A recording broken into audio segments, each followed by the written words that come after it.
मेरा नाम डॉक्टर नदीम सज्जाद राजा है। मैं सीनियर फिजिशियन हूँ। इस वीडियो में मैं आपको दमा के बारे में बताऊँगा, ख़ास तौर पर बच्चों के मैं दमा की ये पहली वीडियो है। इसमें मैं अलामात और किन चीज़ों से अलामात में शिद्दत आती है या दौरा पड़ता है, और जो मेरी अगली वीडियो होगी उसमें मैं आपको बताऊँगा कि दमा की तशख़ीस कैसे की जाती है और इसका तरीक़ा इलाज क्या है और बचाव कैसे किया जाता है। तो आप मेरे चैनल को सब्सक्राइब करें अगर आपने अभी तक नहीं किया, बेल आइकन के बटन को दबाएं ताकि मेरी हर नई आने वाली वीडियो आपको मिल सके। दमा एक आम और ज़्यादा अरसा तक रहने वाली बीमारी है। ये मुख्तलिफ़ मुल्कों में इसकी जो शरह होती है वो 1 से 18% तक हो सकती है। सिर्फ़ अमेरिका में 90 लाख बच्चों को बताया गया है कि उनमें दमा है, और ये भी कहा जाता है कि हर 30 बच्चों वाली क्लास में 3 बच्चों को दमा होता है। दमा असल में है क्या चीज़? ये एक सांस की नाली में मुसलसल रहने वाली सोजिश है जिसकी वजह से सांस की तकलीफ़ शुरू हो जाती हैं। दमा की तशख़ीस के लिए हिस्ट्री बड़ी ज़रूरी है। हिस्ट्री में अलामात देखी जाती हैं, फिर उसके बाद ये देखा जाता है कि किन वजूहात की वजह से या वो कौन से अवामिल हैं जिनकी वजह से अलामात जो हैं वो शदीद हो जाती हैं या कि दमा का दौरा पड़ता है। 80% बच्चों में 5 साल की उम्र से पहले उनमें दमा की अलामात ज़ाहिर होना शुरू हो जाती हैं। मसलन खांसी होना, सांस लेने में तकलीफ़ होना, सांस लेते हुए आवाज़ आना जिसको वीज़ भी कहते हैं। तो सांस लेने में दुश्वारी होती है, सीने पर दबाव महसूस किया जाता, बच्चा महसूस करता है, और बाज़ औक़ात वो सीने में दर्द की शिकायत भी करता है।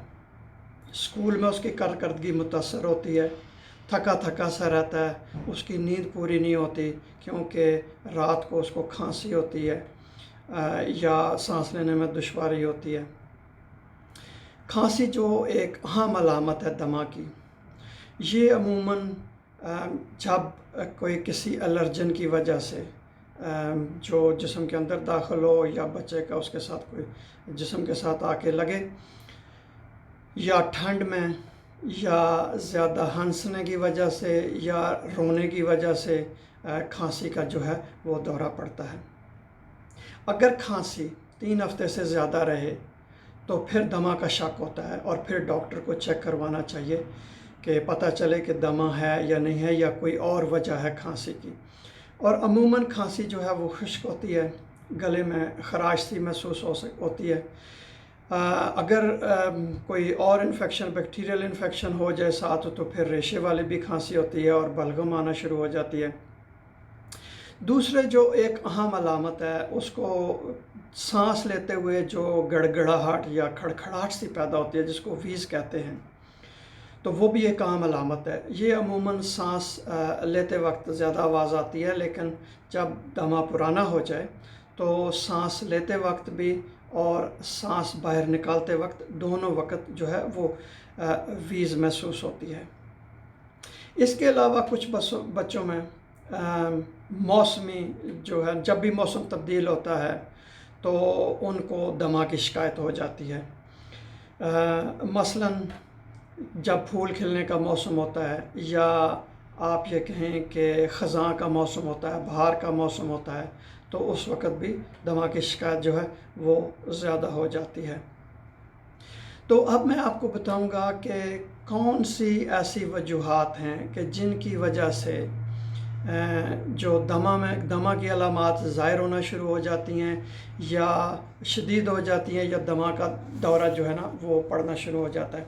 जैसा कि मैंने पहले कहा कि एलर्जन में मुख्तलिफ़ किस्म की चीज़ें आती हैं। उसमें जो है वो पोलन भी होते हैं।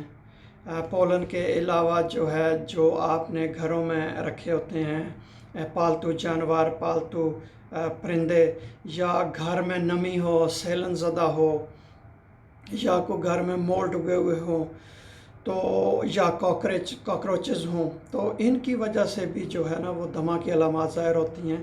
اور جو ہے وہ دمہ کا دورہ بھی پڑ سکتا ہے۔ تو اس میں عموماً یہ ہوتا ہے کہ ان الرجنز کے خلاف جو جسم میں اینٹی باڈیز بنتی ہیں ان کو IgE کہتے ہیں، وہ چیک کی جاتی ہیں۔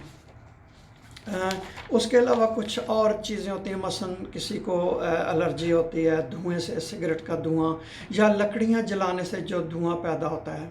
کچھ لوگوں کا دمہ جو ہے وہ بگڑ جاتا ہے اگر وہ پرفیوم سے الرجک ہوں، یا کچھ چیزیں کیمیکلز ہوتے ہیں، مثلا صفائی والے کیمیکلز ہوتے ہیں، یا گرد و غبار ہوتا ہے۔ کچھ لوگوں میں دمہ کا پرابلم ہوتا ہے اگر ان کی ناک کی ہڈی کا کوئی مسئلہ ہو یا پیٹ میں کوئی گیس کی تکلیف ہو۔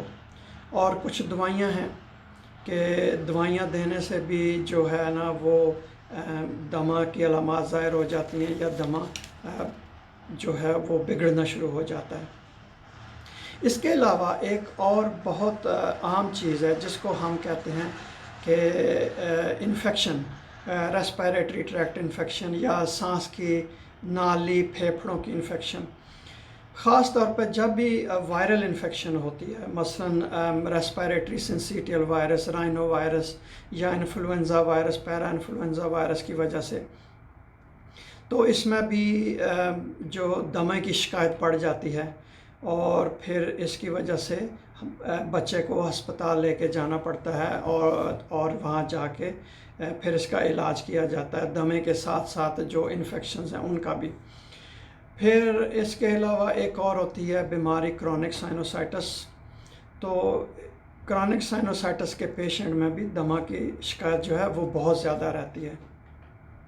جیسا کہ میں نے پہلے کہا کہ ایکسرسائز، ورزش کرنے سے 90% بچے جو کہ دمہ کے مریض ہوتے ہیں ان میں دمہ کی علامات جو ہیں وہ ظاہر ہو جاتی ہیں اور بگڑ جاتی ہیں، اور ان میں دورہ بھی پڑ سکتا ہے۔ تو اس میں جو خاص علامات ہوتی ہیں اس میں ہوتا ہے کہ